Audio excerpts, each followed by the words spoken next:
Hey, good afternoon everybody. Today I'm going to show you how to make satay eggs. Now I'll tell you straight up, this is one of those recipes you either just love it or you just can't stand it. There's really not much in the middle, and if you like spicy food you'll probably like it. Now, a couple of notes here. I did check the Thai red curry paste is readily available on the internet if you do not have an Asian market in your area, and for the two quote fatty ingredients, the peanut butter and the coconut milk, I have chosen low fat for each to try to keep it down a little.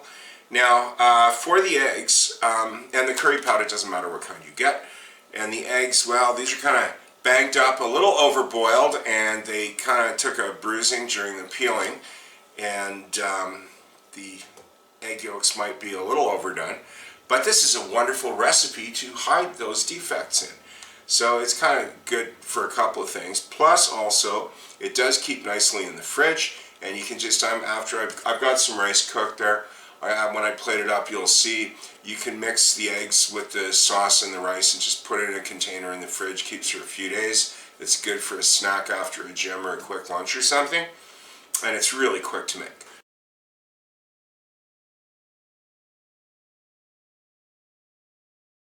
Always shake up your coconut milk first. I'm going to measure this. This is like half a can. If you want, or you really love this stuff, you can just use the whole can and double the recipe. Keep the rest in the fridge. I'm going to just transfer this to a container after. Okay, for the curry paste, you can measure it using measuring spoons, but it's really tough to work with. Now, if you've never seen this stuff before, I made a mistake when I first started cooking with this, and because it comes in this plastic container, and I emptied it into here, and it went stale really quickly. So now what I do is I just leave it in the original plastic wrapper and just squeeze out what I need, kind of like toothpaste, so it stays a lot fresher longer.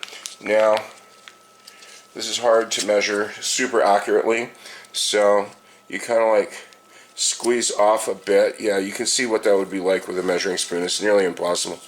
So, and if you're in the States, just weigh 1 ounce if you can. So that's nearly 1 tablespoon right there. So 2 chunks about that size. And 26 grams. Oh, nearly there. 30 grams. Look at that. Right on the money. All right.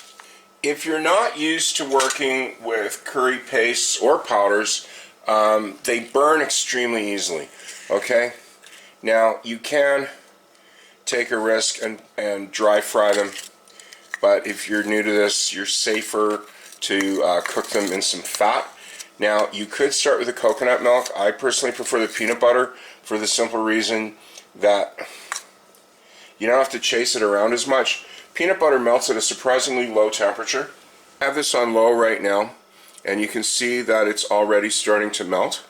You can nudge that up a bit to just get the peanut butter melted, but then turn it right back down to low. Yeah, when I start to see it get running like that, I turn it right back down. Pop in the red curry paste. And spread that out with your spatula. Add the curry powder.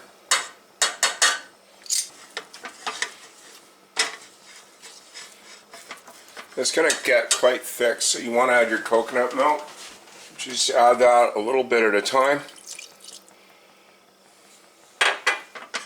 If you do that, you can get it incorporated without getting like a super chunky sauce.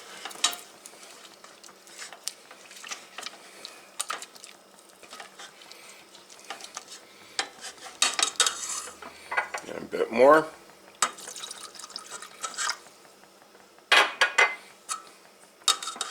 Yeah, you can start to see the red curry powder going into solution there.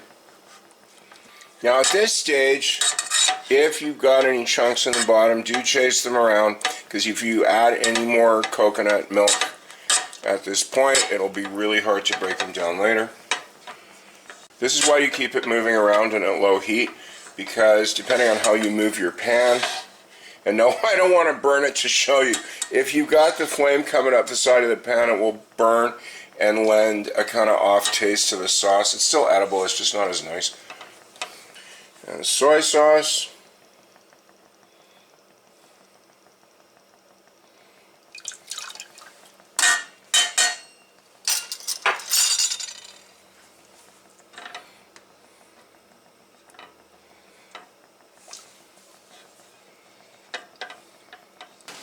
I'm going to get around both sides here.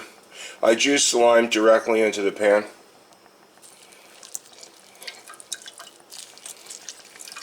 Now the sauce is ready to go right now. If you don't want to add eggs and use this for something else, I would simmer this for about 10 minutes or so. I'm going to simmer the cooked eggs in here right now. And I just cut them in half and just lay them in the sauce. And if they break up a bit, it's not serious. The yolks are probably going to come out anyway, so. Now I want to make sure that the yolks are under the sauce, but I don't want to stir it up too much to not wreck my presentation more than I have to. So it's been 10 minutes, and I'll zoom in a little so you can see the sauce is bubbling along nicely. Now, at this point, this is where personal preference comes in, because I'll just show you quickly here. You can see the sauce is a bit thin, alright? Now, you have lots of sauce, but it's really thin. If you like it like that, stop now. If you want it a bit thicker than that, this is where you turn up the heat. Not crazy high, just turn it up a little past medium and it should come to a boil practically immediately. And then what you can do is very carefully watch this. Okay, so the sides don't get burnt.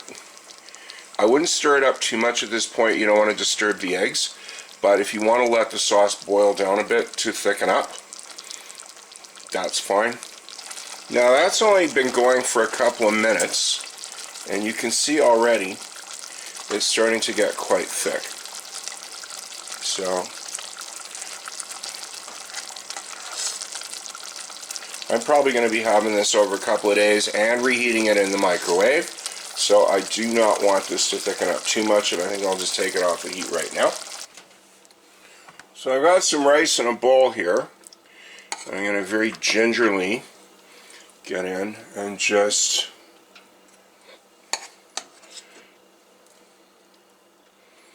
scoop up. Oh, the eggs survived better than I thought.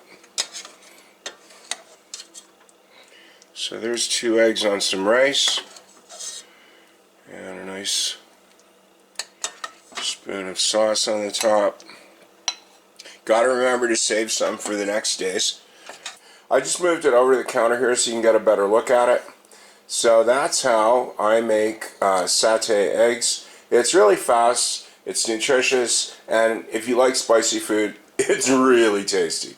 So I hope you like it. I hope you try it. See you again.